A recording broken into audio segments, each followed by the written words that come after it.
Jeep is literally panicking, and the new CEO is saying, get something done, do it now. I mean, with all of these Jeeps, we look at all of these Grand Cherokees down here. We have more Grand Wagoneers and Wagoneers right here. I mean, look at the price of these. I mean, these vehicles don't come cheap. This Wagoneer here, let's take a quick look. $139,000, that's crazy. What about the Grand Cherokee? $75,000. Yeah, and this is a limited 4x4, but that is limiting, all right, financially for the buyer. How about this great looking Rubicon? That's a pretty looking unit. That's a 4xe, all dressed up to the nines, all dressed up and really no place to go because it's not going anywhere. I mean, right here we see the sticker in here, the Monroney, and what's it telling us? Well, pretty good options list right here, as we can see, but $85,655, $86,000 for this unit.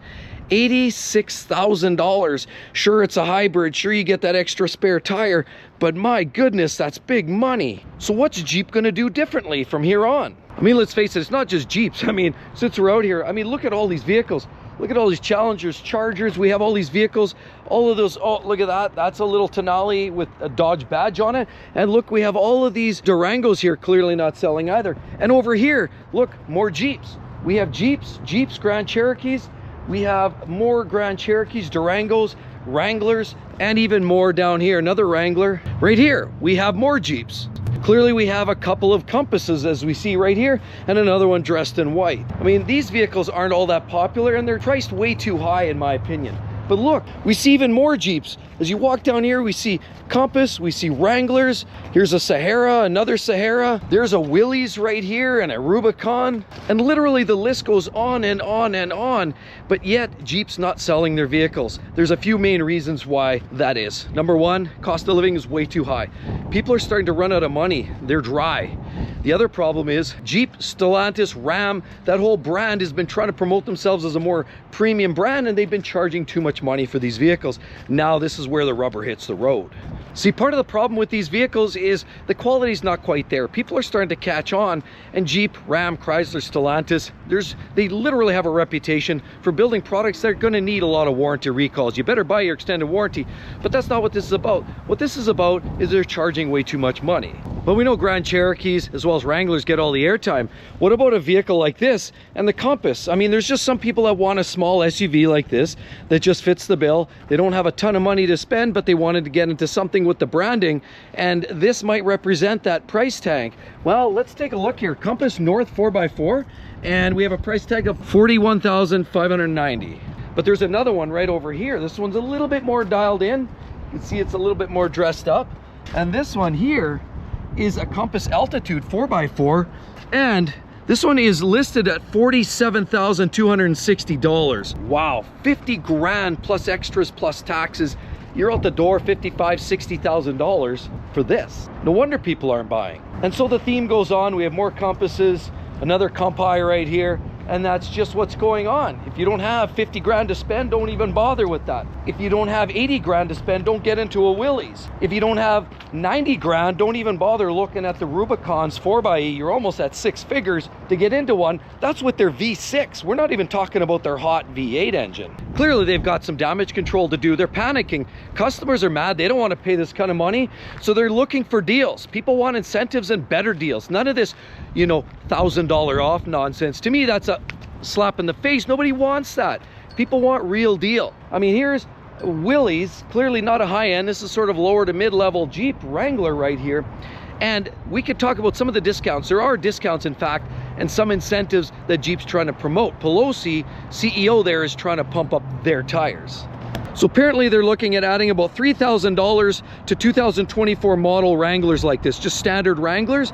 That's some sort of incentives. Then the Gladiator Jeep that looks more like this is going to have a different grouping of incentives. These aren't selling all that well either. And you know, Jeep was looking at these as the savior, but instead they're the Gladiator. So it looks like what they're doing now is taking $1,700 off of a Gladiator's MSRP and adding about $3,000 more in options and features.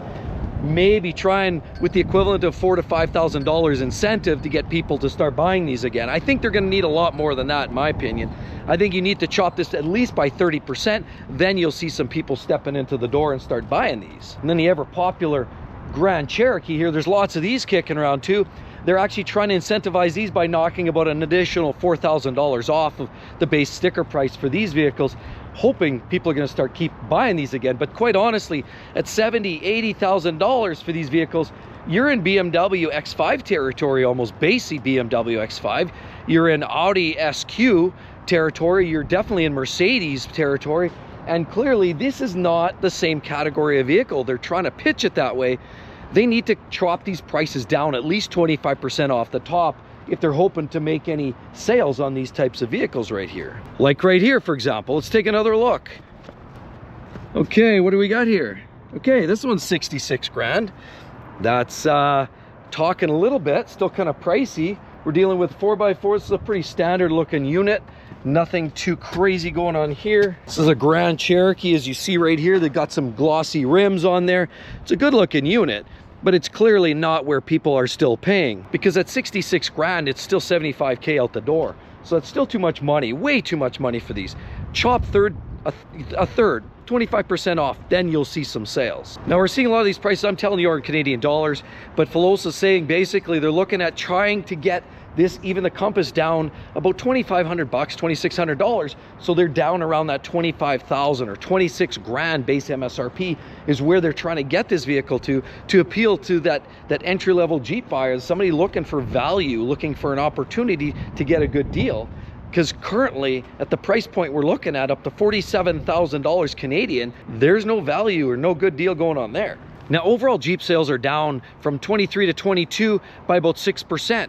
But the Cherokees, the smaller version of this unit, here's down 39% sales from the year before. And as well, the Gladiator Wrangler, if you call it that, is literally down about 29% in sales as well.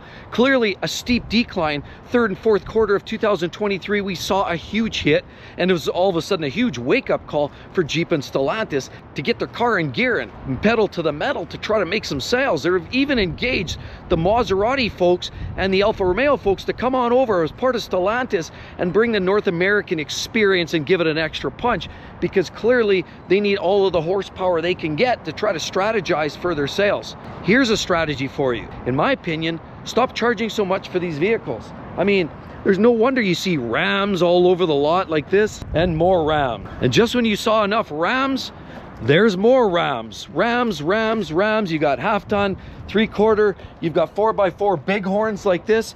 You've got all kinds of different Laramies, all sorts of different configurations. Laramie, for example, you're getting three-quarter, one-tons, diesels, half-ton jobbies, gas jobs, all kinds of different setups for all kinds of different configurations for your own personal taste. But again, it's not that these vehicles aren't necessarily worth buying. It's just that they've gotten out of hand for price, and they've definitely got to get back down to brass tacks to try to make some more sales for the corporation, and more importantly, to get people, the middle class, who literally typically buys these vehicles, back in a new car, truck, SUV, or even sport off-roader like some of these vehicles. They've got to get people back in there. That's what makes the world go round. And clearly with these high prices, it's just not happening. And of course, with that said, what's going over at the GM camp? People are getting really ornery over there. Prices are going up. You know that new Blazer? Big problems with that Blazer and the technical issues that they're having with that, as well as the Colorados and Canyons. Customers are done with the quality issues, and they're definitely done with the high prices. You definitely want to check that out. Hope to see each and every one of you on the next one. We'll see you real soon. Bye-bye.